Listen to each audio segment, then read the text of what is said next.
আমার এক ফুফাতো বোন আছে, টুনিগুনা, ভোলা আমার বললাম না।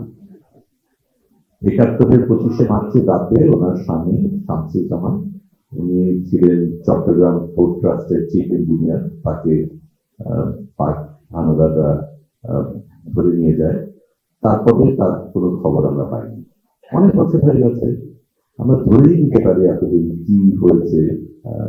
এবং এখানে তো আমরা জানি যে মাইকেল চাকমাকে যখন নিয়ে যাওয়া হয়েছিল, তার পরিবার এক পর্যায়ে শেষ মানে সে মারা গেছে এটাই কিন্তু অগ্রসর হয়েছিল। আমরা তো আশা করি এখন সেই মানুষকে ফিরে পাবো।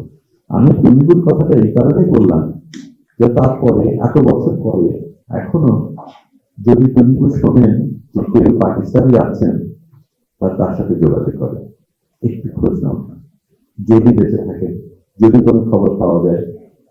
কারণ এই মানুষগুলি তো তাদের প্রিয়জনের কি হয়েছে সেটা যেহেতু জানেন না, তাদের জন্য মানা খুব কঠিন যে সেই মানুষ হয়তো আর নেই।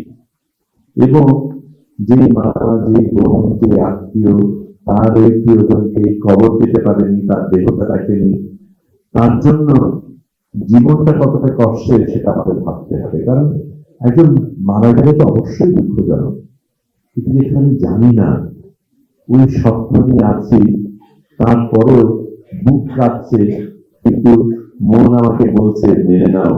এই মেনে নেওয়াটা খুব কঠিন, এবং এই মেনে নেওয়াই আমাদের করতে হচ্ছে আজকে এরকম জায়গায়। কারণ সত্যিকার অর্থে আমরা এখনো সেই শেষ বিচার পাইনি, সত্যিকার অর্থে কি হয়েছে জানি না।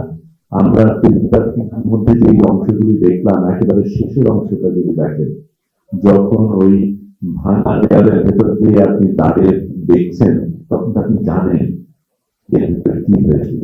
ওই দেয়ালগুলি তখনও কাঁদে, চিৎকার করে। এই চিৎকার, এই ক্রন্দন আমরা শুনতে পাই কিনা সেটাই হচ্ছে কথা। এবং আমি আশা করি মায়েরটা যে অসাধারণ কাজ করছে সেটার মাধ্যমে, এবং আপনারা যারা সকলেরই ভূমিকা রেখেছেন সেটার মাধ্যমে, আমরা কখনো যেন সেই ক্রন্দন বুঝে না যাই। ধন্যবাদ।